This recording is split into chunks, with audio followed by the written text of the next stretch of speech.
नमस्कार साथियों, ज्ञान भूमि के यूट्यूब चैनल पर आपका हार्दिक स्वागत है। जयति कबीर भारती श्रृंखला के अंतर्गत हम काव्य प्रकाश जैसे अति प्रौढ़ ग्रंथ का व्याख्यात्मक अध्ययन कर रहे हैं। आज 49वें एपिसोड के माध्यम से हम अर्थ शक्त्युद्भव ध्वनि के द्वितीय भाग में कवि प्रौढ़ोक्ति के 4 भेद को समझेंगे। कवि प्रौढ़ोक्ति क्या है और उसके जो 4 भेद हैं, 4 भेद तो जैसे स्वतः संभवी के हुए, वस्तु से वस्तु व्यंग्य, वस्तु से अलंकार व्यंग्य, अलंकार से अलंकार व्यंग्य और अलंकार से वस्तु व्यंग्य, वही 4 भेद हैं। लेकिन वो इससे पहले जो समझे हैं वो क्या है? स्वतः संभवी, अर्थात जो चीजें लोक में प्रसिद्ध होती हैं उनका सादृश्य, उन सामग्री को आधार बनाकर जब कवि वर्णन करता है तो हम उसे स्वतः संभवी कहते हैं। ऐसे सारा वर्णन तो कवि द्वारा ही होता है, क्योंकि काव्य का लक्षण है लोकोत्तर वर्णना निपुणम कवि कर्म काव्यम। लोकोत्तर वर्णना निपुण जो कवि का कर्म है उसे ही काव्य कहा जाता है। लेकिन लोक की सामग्री को संयोजित कर कुछ ऐसा वर्णन कर देना जो स्वाभाविक भी हो, लोक में प्रसिद्ध भी हो और फिर भी हमें आनंद प्रदान करे, तो उसको हम क्या कहते हैं? स्वतः संभवी, स्वतः संभवी व्यंग्य। स्वतः संभवी व्यंग्य के 4 भेद हम पढ़ चुके थे। द्वितीय भाग में हम अर्थ शक्त्युद्भव ध्वनि के ही कवि प्रौढ़ोक्ति के 4 भेदों को पढ़ेंगे। प्रत्येक वीडियो में आपको मैं बताता हूं कि ध्वनि भेदों को हम पढ़ रहे हैं। ध्वनि भेदों के अंतर्गत आप एक बार फिर से याद कर लीजिए। सबसे पहले ध्वनि के 2 भेद होते हैं, अविवक्षित वाच्य ध्वनि और विवक्षितान्य परिवाच्य ध्वनि। अविवक्षित वाच्य ध्वनि के 2 भेद होते हैं, जिसे हम लक्षणामूला व्यंग्य ध्वनि भी कहते हैं। इसके 2 भेद हैं, अर्थांतर संक्रमित और अत्यंत तिरस्कृत। विवक्षितान्य परिवाच्य ध्वनि के भी 2 भेद होते हैं, संलक्ष्य क्रम व्यंग्य और असंलक्ष्य क्रम व्यंग्य।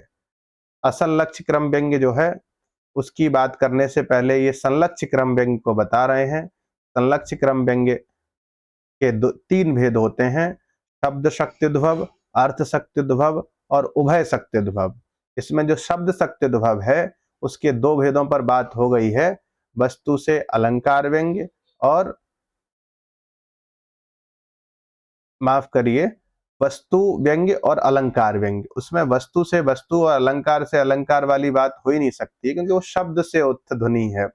शब्द शब्द शक्ति की महिमा से उत्पन्न जो वहां पर ध्वनि है, उसमें केवल एक ही बार शब्द आएगा, उस शब्द का अर्थ होगा, उस अर्थ से कोई व्यंजना होगी। या तो वो वस्तु के रूप में होगी, किसी कथन के रूप में होगी, या फिर किसी अलंकार के रूप में होगी। तो ऐसी व्यंजना जब प्रधान हो जाती है, ऐसा व्यंग्यार्थ जब प्रधान हो जाता है, उसको ध्वनि कहते हैं। ये तो हम लोग समझ चुके हैं। उसमें से ही आज हम कवि प्रौढ़ोक्ति को समझेंगे। कवि प्रौढ़ोक्ति ये जो है वो अर्थ शक्त्युद्भव का ही एक दूसरा भेद है, और इसके भी 4 उपभेद होते हैं। इसको हमें समझना है। कवि प्रौढ़ोक्ति के बाद कवि निबद्ध वक्तृ प्रौढ़ोक्ति जो है उसके भी 4 भेद होते हैं। तो 4 भेद होने के बाद जो अर्थ शक्त्युद्भव ध्वनि है वह द्वादश भेद वाली हो जाती है। अब तेनायम द्वादशात्मक है, इसीलिए वहां पर एक कारिका दी गई है जिसको हम पढ़ चुके हैं। के अंत में लिखा है तेन, तेन अर्थात तस्मात् कारणात् अयम ध्वनि द्वादशात्मक। 12 भेद इस ध्वनि के होते हैं, ऐसा हमें जान लेना चाहिए। अब कवि प्रौढ़ोक्ति, 2 शब्द हैं, कवि और प्रौढ़ोक्ति। कवि को आप जानते ही हैं, कवि किसे कहते हैं? जो लोकोत्तर वर्णन करने में निपुण होता है उसे कवि कहते हैं। ठीक है, वो कवि का कर्म है। कवि के विषय में कई चीजें लिखी हैं। अब क्या अपारे काव्य संसारे कविरेकः प्रजापति यथास्मै रोचते विश्वम तथेदम परिवर्तते। तो कवि ऐसा व्यक्ति है जो लौकिक सामग्री को आधार बनाकर और लौकिक सामग्री में कुछ ऐसा लोकोत्तर वर्णन करके भी हृदय को चमत्कृत करने की सामग्री का निर्माण करता है, उसे हम काव्य कहते हैं। अब कवि के द्वारा जो प्रौढ़ उक्ति है, प्रौढ़ अर्थात कोई बढ़ा चढ़ाकर कही जाने वाली बात, सामान्य बात नहीं। मतलब लोक में वो चीजें सिद्ध नहीं होंगी। कैसे नहीं होंगी? अभी हमने इससे पहले स्वतः संभवी पढ़ा था। स्वतः संभवी में सारी चीजें थी। वहां पर हमने देखा कि जो इसके पहले के उदाहरण थे, जैसे एक वाला धन्यासिया कथयसि प्रिय संगमेपि पिस्रब्ध चाटुक शतानि रतांतरेषु, तो ये सब चीजें स्वाभाविक थी। विगत वीडियो को आप देखेंगे तो वहां पर आपको समझ में आएगा कि ये समाज में चीजें होती हैं। लेकिन अब जिसकी बात कर रहे हैं वो कवि प्रौढ़ोक्ति है, वो समाज से ऊपर की बात है। समाज में ऐसी चीजें नहीं होती हैं। ऐसा वर्णन, असंभव वस्तु का वर्णन करना ही कवि प्रौढ़ोक्ति है। आप ये समझ, आप असंभव वस्तुनः वर्णनम कवि प्रौढ़ोक्ति। असंभव वस्तु का वर्णन एक संभव की तरह कर देना, ये कवि प्रौढ़ोक्ति होती है। और निश्चित रूप से ये कवि प्रौढ़ोक्ति ही कवि के कवित्व को निखारती है। इसीलिए कवि प्रौढ़ोक्ति को भी उत्तम काव्य के अंतर्गत रखा गया। इसके मूल में शब्द शक्त्युद्भव होता है, इसलिए माफ करिए, अर्थ शक्त्युद्भव ध्वनि इसके उसका उपभेद है, इसलिए इसको हम क्या कहते हैं, कवि प्रौढ़ोक्ति को अर्थ शक्त्युद्भव ध्वनि का उपभेद मानते हैं। ठीक है, ये सब बातें हो गई हैं। अब सीधे विषय पर चलते हैं। आचार्य मम्मट ने पहला उदाहरण कवि प्रौढ़ोक्ति का क्या दिया है उसको देखते हैं। वैसे तो ये 5वीं संख्या का उदाहरण है, क्योंकि 4 उदाहरण हम स्वतः संभवी के पढ़ चुके हैं, तो इसलिए यहां पर हमने अंकित भी कर दिया है कि ये 5वां ध्वनि भेद है। ठीक है, ये लिखा है यहां पर, आप देख सकते हैं, है ना।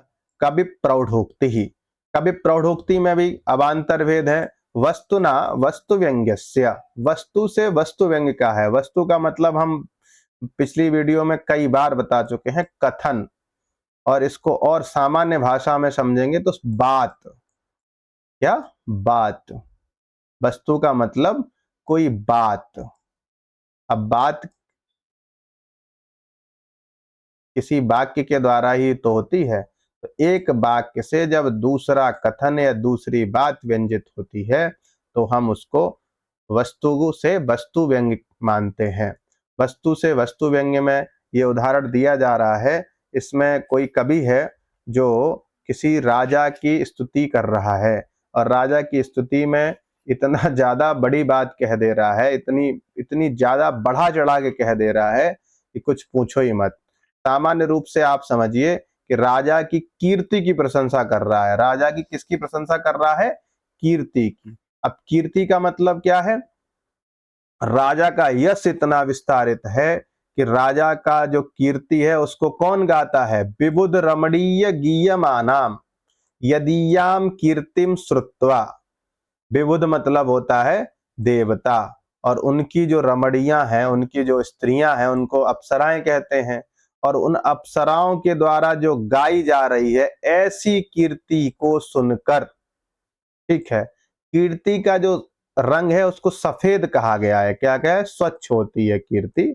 काव्य शास्त्र का जब अध्ययन करेंगे तो किस चीज का क्या वर्ड होता है ये भी आप समझ जाएंगे। तो राजा की कीर्ति को सुनकर जो दिग्गज हैं, मतलब दिशाओं के जो गज हैं, दिग्गज मतलब गज मतलब हाथी होता है, और दिशाओं के हाथी। अब दिशाओं के हाथी क्या होते हैं, ये आप काव्य का अध्ययन करेंगे तो समझ में आएगा। एक तो सामान्य हाथी होते हैं, दिग्गज जो होते हैं, कितनी दिशाएं हैं? 8 दिशाएं मानी जाती हैं, पूरब पश्चिम उत्तर दक्षिण, और फिर इनके जो कॉर्नर्स होते हैं उनको भी मानते हैं। तो ऐसी मान्यता है कि जो राजा होता है वो अपने प्रताप से दिग्गजों की नियुक्ति कर देता है। मतलब ये सब कवि की कल्पना है। तो राजा की कीर्ति को सुनकर, जो कीर्ति है वो उनके कान में सुनाई देती है दिग्गजों को, और उस कीर्ति को सुनकर उनको क्या लगता है कि ये क्या है? सरस विष्णी कांड संजात संगाहा, है ना। उनको कमल नाल का भ्रम हो जाता है। कमल नाल देखा है आपने? कमल का नीचे का जो डंठल होता है वो भी सफेद होता है, और उस शंका से, अब हाथी का भोजन क्या है? कमल नाल को खाना।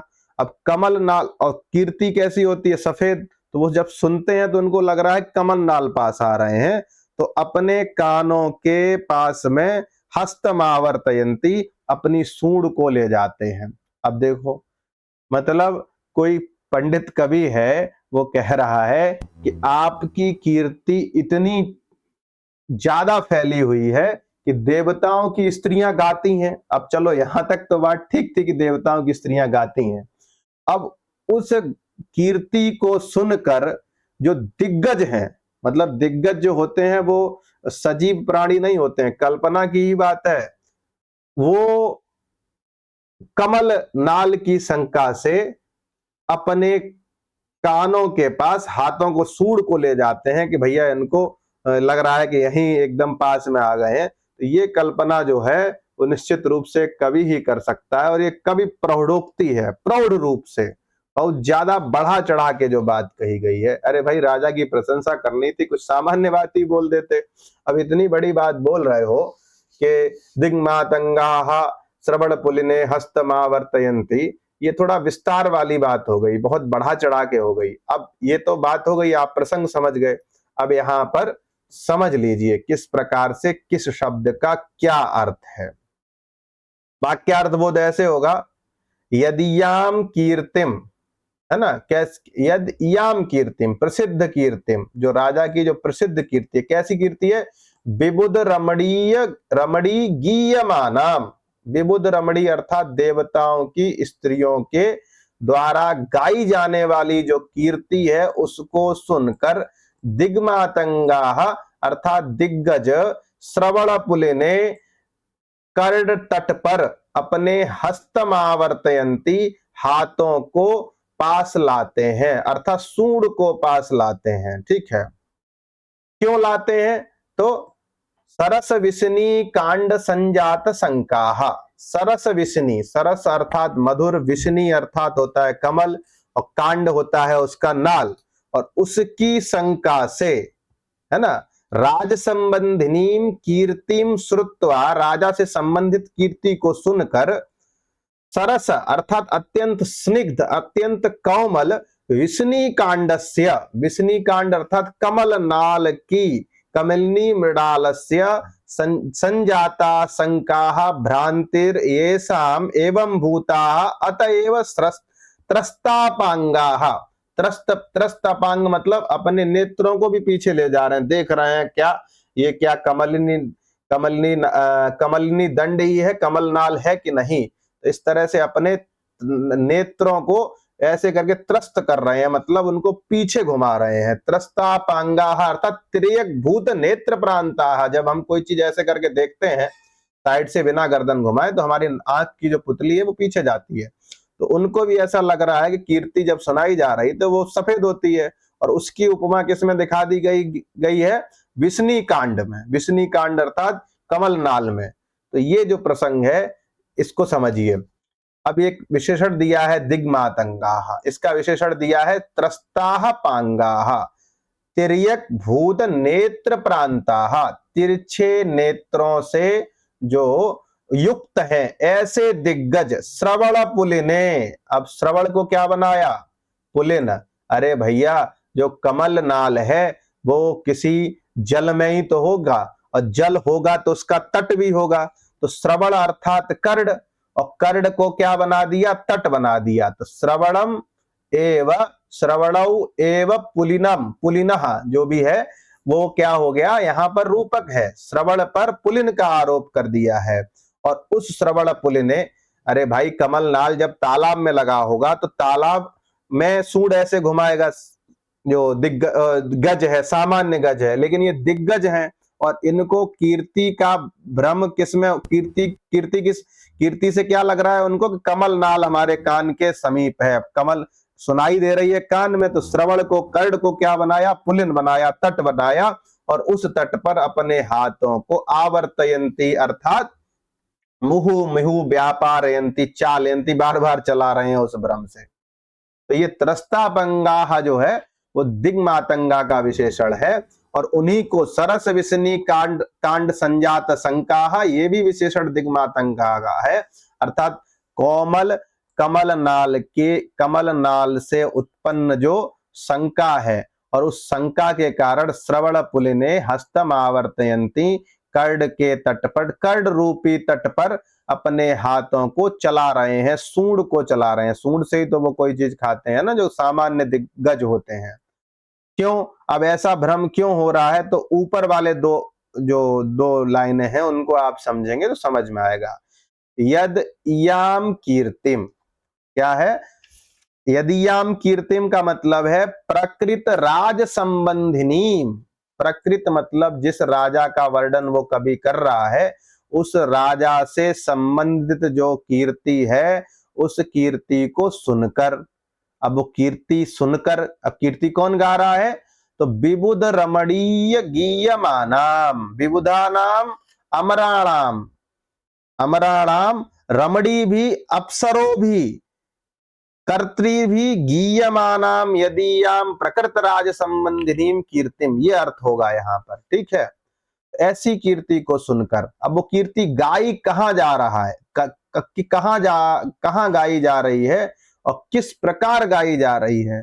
तो कैलासस्य प्रथम शिखरे, कोई पृथ्वी के तल पर नहीं गाई जा रही, कैलाश अर्थात कैलाश पर्वत के प्रथम शिखर पर, सबसे ऊंचाई पर, सबसे ऊंची चोटी पर।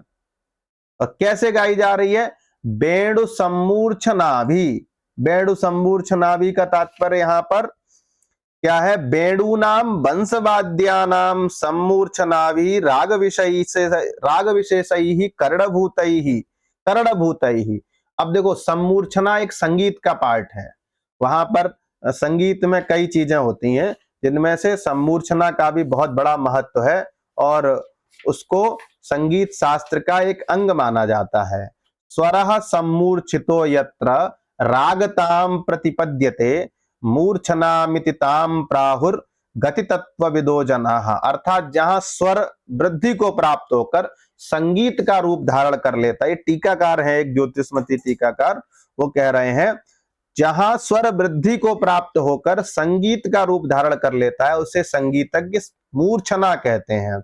अर्थात स्वरों के उतार चढ़ाव से युक्त, और वो क्या है? बेड़ू। बेड़ू अर्थात बांसुरी के साथ उसके उतार चढ़ाव को साथ में लेकर, मतलब बांसुरी की लय को साथ में लेकर कैलाश पर्वत की सबसे ऊंची चोटी पर देवताओं की स्त्रियों के द्वारा जिसकी कीर्ति गाई जा रही थी, उस कीर्ति को सुनकर जो त्रस्त दिग्मातंगा है, जो मतलब दिग्गज हैं, वो क्या कर रहे हैं? सरस विष्णी, और दिग्गज कैसे हैं? सरस विष्णी कांड संजात शंका, उस कीर्ति में किसकी शंका कर रहे हैं? कमल नाल की शंका से क्या कर रहे हैं? त्रस्तापांगा भी हैं, अर्थात अपने नेत्रों को बार बार पीछे घुमा रहे हैं। और श्रवण पुल ने कर्ण रूपी तट पर हस्तमावर्तयंती, हाथ को बार बार चला रहे हैं। अब ये तो क्या हो गया? एक ऐसा वर्णन हो गया है जो लोक में प्रसिद्ध नहीं है। दिग्मातंग पहली बात तो होते ही नहीं है, दिशाओं के गज, जो दिशाओं में राजा नियुक्त करता है, ऐसे कोई गज होते ही नहीं है। चलिए मान लेते हैं होते हैं, कल्पना कर ली। उसके बाद उन दिग्गजों में विष्णु कांड की शंका नहीं हो सकती, क्योंकि ये सजीव पदार्थ का धर्म है, सजीव जीव का ही धर्म है, इस निर्जीव का धर्म नहीं है कि विष्णु कांड की संजात शंका से श्रवण पुलिने हस्तमावर्तयंती जो क्रिया व्यापार है, ये संभव ही नहीं है। तो ये क्या हो गया? और दूसरी बात, राजा की कीर्ति देवताओं की स्त्रियां क्यों गाएंगी, अप्सराएं क्यों गाएंगी? और गाएंगी तो राजा जहां राज्य कर रहा है वही ना गाएंगी। यहाँ कह रहे हैं कैलाश के प्रथम शिखर पर, तो ये हो गई कवि प्रौढ़ोक्ति। क्या हो गई? कवि प्रौढ़ोक्ति। अब वस्तुना वस्तु व्यंग्य समझ लेते हैं हम लोग, तो ये उदाहरण एकदम स्पष्ट हो जाएगा।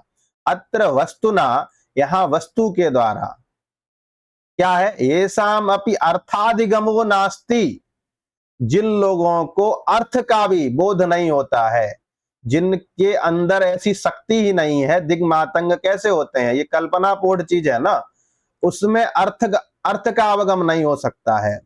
ये पहली बात हो गई। तेषाम अपि एवं आदि बुद्धि जननेन, उन लोगों में भी इस प्रकार की बुद्धि बन जाना कि जो कीर्ति है उसमें विष्णु कांड की शंका हो रही है, और संज्ञा से अपने कर्ण तट पर हस्तों को जो चला रहे हैं, ये आदि बुद्धि जनन है। तेषामपि एवं आदि बुद्धि, मतलब इस प्रकार की बुद्धि का निर्माण हो कर देना, चमत्कारम करोति तत्कीर्ति इति वस्तु ध्वन्यते। इस प्रकार के बुद्धि का निर्माण उनके अंदर भी कर दे रही है। तो ये क्या है? वस्तु से वस्तु व्यंग्य। वस्तु क्या है? जिन वस्तुओं में, जिन चीजों में अर्थ का अधिगम नहीं हो सकता है, उनमें भी आदि बुद्धि एवं इस प्रकार की बुद्धि का निर्माण हो रहा है।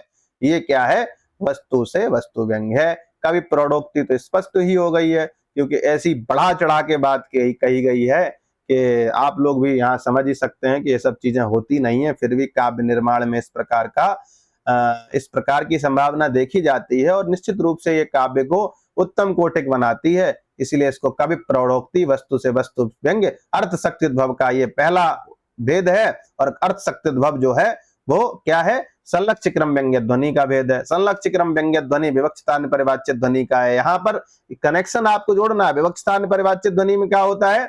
वाच्यर्थ विवक्षित है, वाच्यर्थ भी आ रहा है, और उसके बाद संलक्ष्य क्रम है, क्रम भी लक्षित हो रहा है। कैसे क्रम लक्षित हो रहा है? पहले आया अर्थ, और अर्थ से आ रहा है व्यंग्य। व्यंग्य क्या आ रहा है? कि जिनमें अर्थ का अधिगम नहीं हो सकता है, उनमें भी इस प्रकार की बुद्धि का निर्माण जो है वही चमत्कार है। और तुम्हारी कीर्ति इस प्रकार का चमत्कार कर सकती है कि विबुध रमणी जो देवताओं की अप्सराएं हैं, वो आपकी कीर्ति गा रही हैं। इतनी विस्तारित कीर्ति है राजन आपकी है। तो इस प्रकार की जो एक कवि पंडित ने ये जो प्रशंसा की, राज प्रशंसा की, उससे संबंधित ये पद्य था। अब दूसरा पद्य देख लेते हैं। दूसरा पद्य क्या है? कवि प्रौढ़ोक्ति का छठवां भेद है ये, ठीक है। कवि प्रौढ़ोक्ति का नहीं, अर्थ शक्त्युद्भव का छठवां भेद है। और कवि प्रौढ़ोक्ति वस्तुना अलंकार व्यंग्यस्य, वस्तु से, कथन से अलंकार व्यंजित होगा। अलंकार व्यंजित किस प्रकार होगा, यहां पर हम इसको समझेंगे। क्योंकि ये जो पद्य है ये प्राकृत भाषा में भी दिया गया है, और उसका संस्कृत रूपांतरण टीकाकारों ने दिया है। लिखा है, केशेषु बलात्कारेण तेन च समरे जयश्रीर ग्रहीता यथा कंदराभिर विधुरास्तस्य दृढ़म कंठे स्थापिता। यहाँ पर क्या है? यहाँ पर भी कोई राजा की प्रशंसा कवि कर रहा है, और कवि लोग जब प्रशंसा करते हैं तो फिर भूल जाते हैं कि कितनी कल्पना करनी चाहिए, और उस कल्पना में कितना औचित्य अनौचित्य होना। अनौचित्य तो कुछ होता ही नहीं, काव्य है। काव्य का मतलब ही होता है कि ऐसा निर्माण जो लोक से इतर हो, लोक से ऊपर, लोक से हटकर हो। तो काव्य निर्माण का तात्पर्य ही यही होता है। तो यहाँ पर जो बात की जा रही है वो भी कल्पनापूर्ण है, कवि प्रौढ़ोक्ति से युक्त है। और इसमें एक कवि राजा की प्रशंसा कर रहा है, करते हुए क्या कह रहा है? हे राजन, तुम्हारा प्रताप कितना है, ये बात मैं बता रहा हूं। कवि पंडित कह रहे हैं कि उस राजा ने क्या किया? सभी शत्रुओं को अपने प्रताप से डरा दिया। ये बात कहनी है, और इसको किस प्रकार घुमा के कह रहे हैं। मतलब राजा का प्रताप इतना ज्यादा था कि जब वो निकलता था तो शत्रु राजा एकदम दुबक जाते थे गुफाओं में। अब इस बात को किस प्रकार कह रहा है कवि, देखिए। समरे, समरे अर्थात युद्ध स्थल में, तेना, तेना अर्थात राज्ञा, राज्ञा अर्थात राजा के द्वारा क्या किया गया? बलात्कारेण, जबरदस्ती, जयश्री केशेषु गृहीता, युद्ध स्थल में उस राजा के द्वारा बलात्कार अर्थात जबरदस्ती से, जयश्री अर्थात विजय लक्ष्मी, बाल पकड़कर ग्रहित की गई, पकड़ ली गई। ठीक है, ये एक बात हो गई। जिस प्रकार जैसे ही बाल पकड़कर ग्रहित की गई, यथा कंदराभि विधुराहा तस्य दृढ़म कंठे स्थापिता। कंदराभि गुफाओं के द्वारा, विधुराहा अर्थात उस जयश्री के जो हकदार थे, जो राजा, अन्य शत्रु राजा थे, उसको विधुर शब्द के कहा गया है। क्योंकि जयश्री मूल रूप से उन्हीं के हाथ में थी, तो उनसे वियुक्त हो जाने के कारण विदुर शब्द दे दिया है यहाँ पर, अर्थात जो स्त्री रहित हो गए हैं। तो विदुराहा अर्थात शत्रु राजानः तस्य दृढ़म कंठे संस्थापिता, कंदराओं के द्वारा शत्रु राजाओं को अपने कंठ में लगा लिया गया, गले लगा लिया गया। बात आपको नहीं समझ में आएगी यहां पर, क्योंकि यहां कवि कह रहा है कि युद्ध में उस राजा के द्वारा जबरदस्ती जयश्री बालों से पकड़ी गई, और जैसे ही पकड़ी गई कंदराओं ने उन जयश्री के जो थे राजा, उन शत्रु राजाओं को अपने कंठ में स्थापित कर लिया, अर्थात गले लगा लिया। तो ये बात हुई। अब यहां पर भाव क्या है कि कोई राजा है, वो समस्त राजाओं को पराजित कर देता है। तो राजाओं जो और शत्रु राजा होते हैं, उनकी जो विजय लक्ष्मी है, जयश्री है, वो उनकी हो गई पत्नी। अब उस दूसरे उन राजाओं की पत्नी को इन्होंने जबरदस्ती ग्रहित कर लिया, तो ये राजा हो गए विदुर। और विदुर होने के कारण अब इनका कोई आश्रय तो बचा नहीं। तो कंदरा को भी क्या बनाया, नायिका बनाया। ठीक है, मतलब ये भाव यहां पर लक्षित होगा कि कंदरा भी एक नायिका है। और जैसे ही विदुर राजाओं को इसने देखा, तो जब अकेला पाया तो कंदराओं ने सोचा कि हम ही इनका उपभोग कर लेते हैं, तो अपने कंठ में लगा लिया। ये लोक में भी होता है कि जब कोई एक नायिका जब दूसरे के पास जाने लगती है, और कोई दूसरी नायिका है वो देखती है कि अब ये व्यक्ति खाली हो गया है, तो वो अपने डोरे उस पर डालने लगती है। तो यहाँ पर भी कंदराओं को और जयश्री को नायिका माना गया है, और तेन अर्थात जो राजा है, जो प्रतापी राजा है, और विदुर शब्द जो दिया गया है शत्रु राजाओं के लिए, इनको नायक माना गया है। तो जो जयश्री पहले दूसरे राजाओं के पास थी, उसको राजा ने बलपूर्वक बाल से पकड़ के अपने अंडर कर लिया। तो जो विदुर राजा जो अकेले पड़ गए, उनको कंदराओं ने अपने गले लगा लिया। अब यहाँ पर कितना विचित्र वर्णन है, लेकिन जैसा भी है आनंद तो दे रहा है। अत्र केशग्रहण अवलोकनोद्दीपित मदना इव कंदरास तद्विदुरान कंठे गृह्णन्ति उत्प्रेक्षा। यहां पर उत्प्रेक्षा अलंकार की बात की गई है इस वाक्य में, इस श्लोक में। केशग्रहण अवलोकनेन, देखिए बात वही है, राजा ने केस पकड़े, किसके, जयश्री के। जयश्री भी यहाँ पर नायिका की तरह वर्णित की गई है। तो जयश्री के जब रमण किया जाता है, संयोग किया जाता है, तो संभोगावस्था में केशक ग्रहण एक प्रक्रिया है। जो नहीं जानते हैं वो जब बड़े होंगे तो अपने आप जान जाएंगे। ठीक है, तो उसको एक अलंकार माना गया है। और केशक ग्रहण को देखकर उद्दीपित मदना, जो कंदरा है, उसका मदन, काम की जो ज्वाला है वो उद्दीपित हो गई। तो काम की ज्वाला, जो दूसरे की काम क्रिया को देखकर दूसरे की काम क्रिया उद्दीपित होना एक सामान्य बात है। और ये जब उद्दीपित हो गई तो कंदरा ने क्या किया, तद्विधुरान कंठे गृह्णन्ति इति प्रेक्षाः। ठीक है, उनके विधुर अर्थात उन जयश्री के जो वियुक्त जो राजा हुए थे, उनको कंठ में लगा रही है। ये उत्प्रेक्षा अलंकार, ये कल्पना मात्र है। क्योंकि आप सभी जानते हैं कि एक बात जान लीजिए कि कंदराओं में ये सामर्थ्य नहीं है।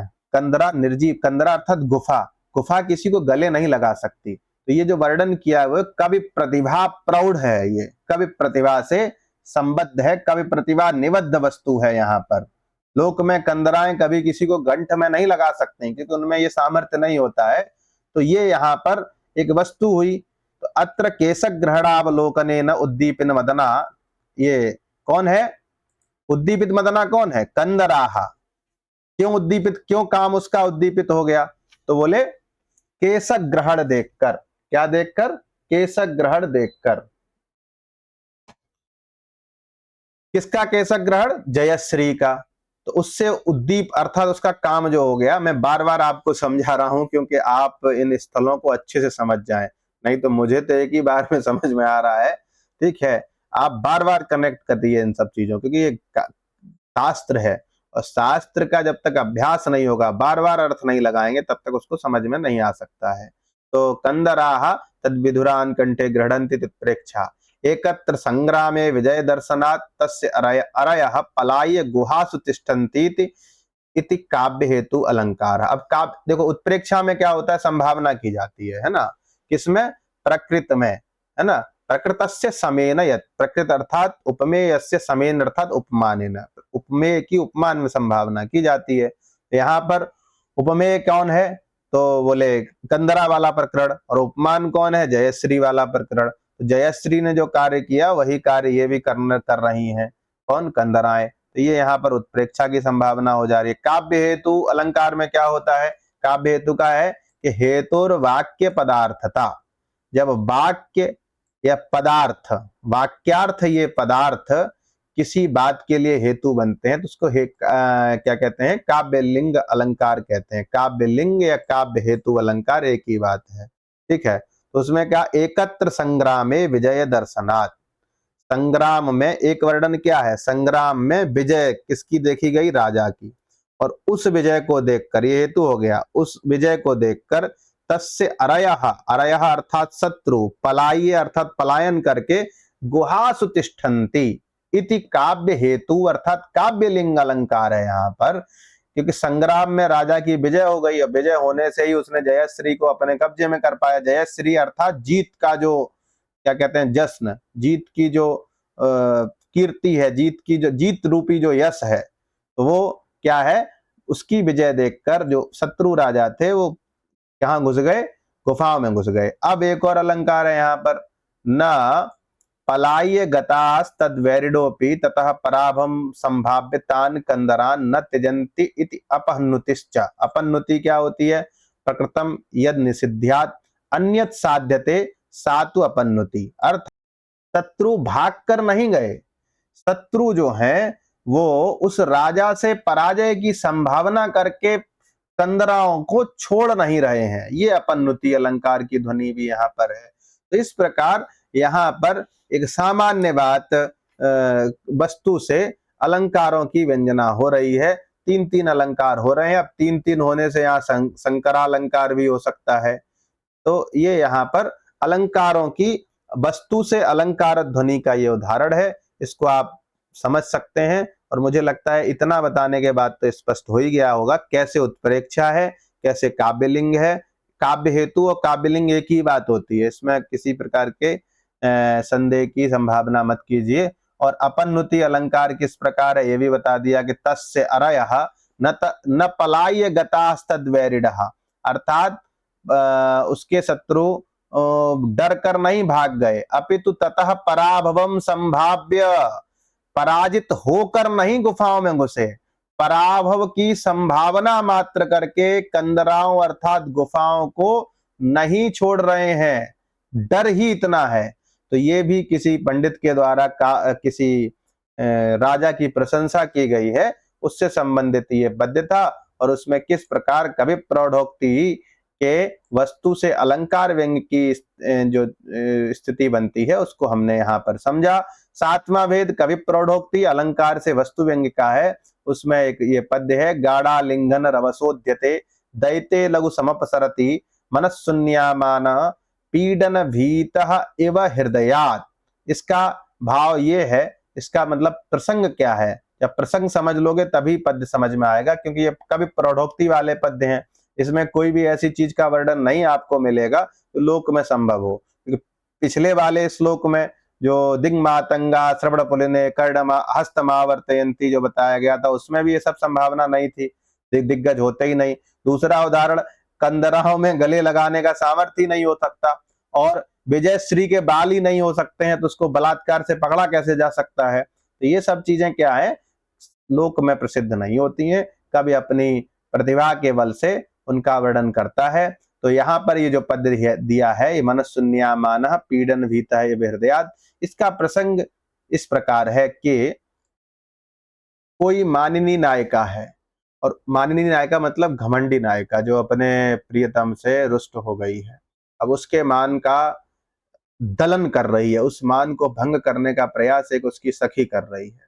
तो वो बता रही है किसी दूसरे की कहानी। क्या बता रही है कि एक बार वो जो माननी नायिका होती हैं, माननी मतलब घमंडी नायिका जो तुरंत गुस्सा होती हैं, उनकी बात करके बता रही है कि मनुशून्या मानः पीडन भीता एव हृदयात्, ठीक है, समपसरति।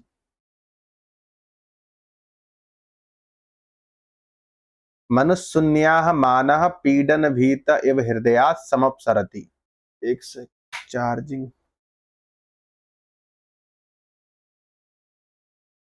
गाढ़ालिंगन रवसोध्यते, गाढ़ आलिंगन का जो रवस है अर्थात गाढ़ आलिंगन का जो हर्ष है, और उस हर्ष के वेग से उद्यत होने पर, गाढ़ आलिंगन के हर्ष और हर्ष से उद्यत जो दैत्य है, दैत्य अर्थात उस नायक के होने पर, दैता दैत मतलब कहते हैं नायक को, दैता होती है नायिका, तो दैत्य उद्यते, दैत अर्थात नायक के उद्यत होने पर, कैसा कि किस काम को करने का प्रारंभ करने पर, गाढ़ालिंगन रवशः, रवसा अर्थात शीघ्रता से हर्ष के साथ गले लगाने के लिए जैसे ही नायक उद्यत होता है ना, लघु समपसरति, मनःशून्यमानः पीडन भीतः इव हृदयात् लघु शीघ्रम, लघु शब्द का क्या है, लघु क्षिप्रम शीघ्रम, ये लघु का मतलब है शीघ्र।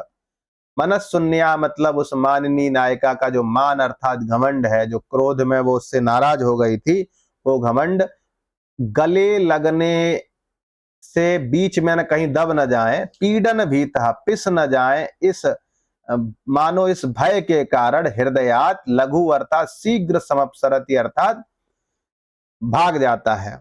अब भाई एक बात देखिए आप, जो मान है घमंड, वो उसमें समपसरण अर्थात भागने का सामर्थ्य तो होता नहीं है। मान घमंड कोई ऐसी चीज तो है नहीं व्यक्ति हो के भाग जाए। दूसरा, उसमें यह भी संभावना नहीं की जा सकती कि वो पिस सकता है। आलिंगन के बीच में पिस कौन सकता है, कोई दूसरा व्यक्ति हो या फिर कोई और चीज हो, ऐसा तो नहीं हो सकता है। तो ये क्या है, कभी प्रौढ़ोक्ति है। अब मानो पिस न जाए इस भय से, हृदय से वो तत्काल निकल गया, ये क्या है, संभावना है। और संभावना होने के कारण यहाँ पर क्या है, उत्प्रेक्षा अलंकार है। और उत्प्रेक्षा अलंकार, इस अलंकार के द्वारा, अत्र उत्प्रेक्षया अर्थात उत्प्रेक्षा अलंकारेण प्रत्यालिंगनादि तत्र विजृंभते, वहां उस नायिका का प्रत्यालिंगन मतलब उस नायिका का मान खत्म हो गया और आलिंगन होने लगा। ये वस्तु यहाँ पर व्यंजित हो रही है उत्प्रेक्षा अलंकार के द्वारा, उत्प्रेक्षा अलंकार से वस्तु व्यंग्य है। और कवि प्रौढ़ोक्ति इसलिए है क्योंकि मान जो है, जो घमंड है उस नायिका का, उसमें भागने का भी सामर्थ्य नहीं है और वो पिसने का भी भय नहीं रख सकता, क्योंकि ये सजीव पदार्थों में ये सब चीज संभावनाएं होती हैं, इसलिए यहाँ पर कवि प्रौढ़ोक्ति है। इसके बाद जो नेक्स्ट उदाहरण है, नेक्स्ट भेद है आठवां, कवि प्रौढ़ोक्ति का अलंकारेण अलंकार व्यंग्यस्य, अलंकार से अलंकार व्यंग्य का उदाहरण है। कवि की वाणी की प्रशंसा करते हुए कोई कवि कह रहा है, या स्थविरमिव हसंती कवि बदनाम्बुरुह बद्ध विनिवेशा दर्शयति भुवन मंडलम अन्यद इव जयति सा वाणी, सा वाणी जयति, उस वाणी की जय जयकार हो। किस वाणी की जय जयकार हो, जो भुवन मंडलम अन्यद इव दर्शयति, इस पृथ्वी के संसार को दूसरे ही प्रकार से वर्णित करती है, ऐसी वाणी की जय जयकार हो। और वो वाणी क्या करती है, या हसंती, जो हंसती है अर्थात उपहास करती है। किसका उपहास करती है, तो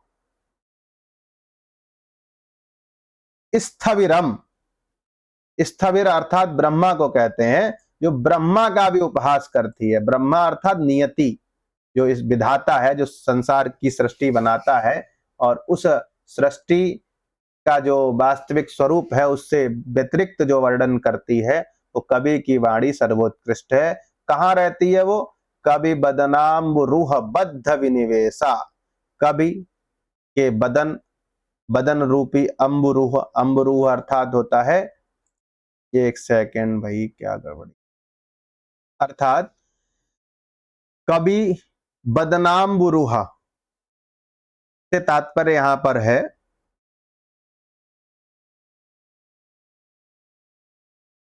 कबेह वदनम, कवि का जो मुख, और वही क्या है, अम्बुरुहम कमलम, अम्बुरुह शब्द का अर्थ है कमल, और तस्मिन बद्धा, उस मुख कमल में जो बद्ध अर्थात रचित है, विनिवेशः अर्थात उसकी स्थिति, ऐसी बाणी स्थविरम हसंती, अर्थात वृद्ध ब्रह्मा का भी उपहास करती है, और उपहास करते हुए इस समस्त पृथ्वी का, भुवन संसार का क्या करती है, अन्यद इव दर्शयति, इस भुवन मंडल को दूसरे ही प्रकार से वर्णित करती है, दिखाती है, इसलिए वह का वाणी सर्वश्रेष्ठ है, उसकी जय जयकार हो। अब यहां पर देखिए एक अलंकार बनेगा आपका उत्प्रेक्षा। उत्प्रेक्षा अलंकार कैसे बनेगा, तो अत्र उत्प्रेक्षया चमत्कारैक कारणम नवम नवम जगत अजड़ अजड़ासनस्था निर्मिमीते, नवम नवम जगत, यहां पर उत्प्रेक्षा से, चमत्कार से, अब मानो ब्रह्मा का उपहास करती है, तो ये संभावना ही है, और लोक में ऐसी कोई बाणी सरस्वती नहीं है जो वास्तविक रूप से ब्रह्मा का उपहास करती हो।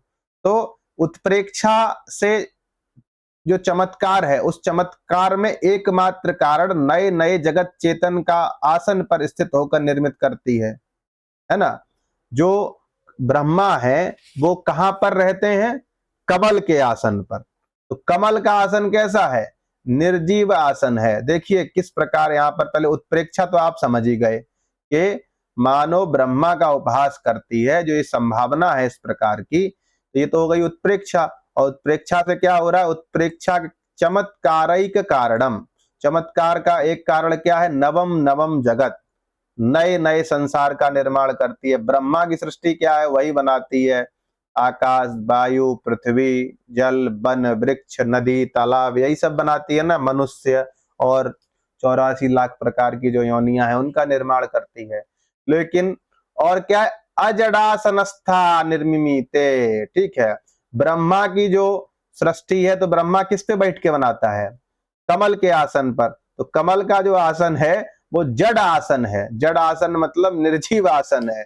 लेकिन जो ये जो बाणी है, जो अन्य प्रकार से भुवन मंडल का वर्णन करती है, वो कहाँ रहती है, अजड़ासन स्था, अर्थात सजीव आसन पर। उसका आश्रय क्या है, कवि वदन, कवि का मुख तो सजीव चीज है, और ऐसे संसार का निर्माण करती है। ये व्यतिरेक अलंकार ध्वनित हो रहा है यहाँ पर उत्प्रेक्षा अलंकार से, उत्प्रेक्षा वाच्य है, ठीक है, और उस उत्प्रेक्षा अलंकार से व्यतिरेक अलंकार यहाँ पर व्यंजित हो रहा है। उत्प्रेक्षा ये है कि जो बाणी है, ऐसी बाणी वह सर्वश्रेष्ठ है जो वृद्ध ब्रह्मा का भी उपहास करती है। तो ये हो गई उत्प्रेक्षा, और उस उत्प्रेक्षा के कारण जो ये बाणी है क्या करती है, भुवन मंडल का नए नए प्रकार से निर्माण करती है। ब्रह्मा की जो सृष्टि, ब्रह्मा जो निर्माण करते हैं वो हर बार उसी प्रकार का करते हैं। तो कवि की जो बाणी है, अर्थात जो सरस्वती है, कवि की जो जिस बाणी की यहाँ स्तुति की जा रही है, वो ब्रह्मा की सृष्टि से अच्छी सृष्टि का निर्माण करती है, इसलिए ब्रह्मा से वो उत्कृष्ट हो गई। तो ये व्यतिरेक हो गया। व्यतिरेक में क्या होता है, उपमान से उपमेय में आधिक्य का वर्णन होता है। उपमान आदि दन्यस्य व्यतिरेकः स एव स। उपमान क्या है यहाँ पर, ब्रह्मा, उपमेय क्या है, वाणी। तो उपमा, जो उपमान बुद्ध जो ब्रह्मा है वो कैसा निर्माण करता है, एक तो जड़ निर्जीव कमल में बैठ के करता है, दूसरा कैसी सृष्टि का निर्माण करता है, पुरानी एकदम जैसी थी वैसी, कुछ नया नहीं, ठीक है। और जो बाणी है वो नया नया वर्णन करती है। इससे पहले आप कई श्लोक पढ़ चुके हैं, देख रहे हैं यहाँ पर इस श्लोक में आपने देखा था किस प्रकार वर्णन किया गया था। इससे पहले वाला भी श्लोक था, उसमें किस प्रकार की कल्पना थी। तो कवि की वाणी निश्चित रूप से ब्रह्मा से बढ़िया निर्माण करती है, इसलिए यहाँ पर उपमान की अपेक्षा जो उपमेय भूता कवेः वाणी वर्तते तत्र आधिक्यम अस्ति, तस्मात् कारणात् तत्र व्यतिरेकालंकारः इति उत्प्रेक्षालंकारेण, उत्प्रेक्षालंकारेण व्यतिरेक ध्वनि वर्तते, अतः कवि प्रौढ़ोक्ति अलंकारेण अलंकार व्यंग्यस्य पद्यमिदम्। और इस पद्य में आप निश्चित रूप से ये समझ सकते हैं कि किस प्रकार कवि कल्पना शक्ति से अलंकार से वस्तु व्यंग्य का, वो अलंकार व्यंग्य का स्वरूप बताया गया है। तो ये यहाँ पर कवि प्रौढ़ोक्ति मात्र सिद्ध जो है, कवि प्रौढ़ोक्ति मात्र निष्पन्नो व्यंजकः चतुर्विधा भवति तस्य वर्णनम एतेषु प्रतिपादितेषु चतुर्षु उदाहरणेषु अत्र कृतम वर्तते। ये 4 उदाहरणों में आपको यहाँ पर कवि प्रौढ़ोक्ति के चारों भेदों का वर्णन किया गया है। पहले भेद में यहाँ पर वस्तु से वस्तु व्यंग्य का था, दूसरा था वस्तु से अलंकार व्यंग्य। अलंकार व्यंग्य में 3-4 अलंकार हो रहे थे, उत्प्रेक्षा भी हो रहा था, काव्य हेतु अर्थात काव्यलिंग और अपन्नुति अलंकार भी हो रहा था, और तीसरे में उत्प्रेक्षा से क्या वस्तु व्यंग्य हो रही थी, अलंकार से वस्तु व्यंग्य हो रही थी। चौथे में आपने क्या देखा कि उत्प्रेक्षा अलंकार से व्यतिरेक अलंकार व्यंजित हो रहा था। तो यहाँ पर आप चारों उदाहरणों के माध्यम से कवि प्रौढ़ोक्ति मात्र निष्पन्न जो व्यंजक है, व्यंजकत्व है, और उस व्यंजकत्व से किस प्रकार व्यंग्य अर्थ ध्वनि निकल रही थी वो आपने समझी। और इस आधार पर आज की कक्षा का जो मुख्य विषय था कवि प्रौढ़ोक्ति के 4 भेद, उसको हम समझ सके। ये अर्थ शक्तिद्भव ध्वनि का भेद है। अगली कक्षा में कवि निबद्ध वक्तृ प्रौढ़ोक्ति पर बात की जाएगी। आप इसको ध्यान से पढ़िए। कुछ समझ में नहीं आ रहा है तो विगत कक्षाओं को देखिए, क्योंकि ये क्लिष्ट प्रकरण है, कठिन स्थल है। तो आपको पहले पूर्व की कक्षाओं का अध्ययन करना पड़ेगा। यहाँ तक इन स्थलों को समझने के लिए आपके अंदर एक संस्कार जागृत जब तक नहीं होगा तब तक ये बातें नहीं समझ पाएंगे। तो अगली कक्षा में हम क्या पढ़ेंगे? कवि निबद्ध वक्तृ प्रौढ़ोक्ति, उसका स्वरूप और उसके 4 उदाहरणों में 4 भेदों की जो संभावना है, 4 भेदों का जो स्वरूप है उसको समझेंगे।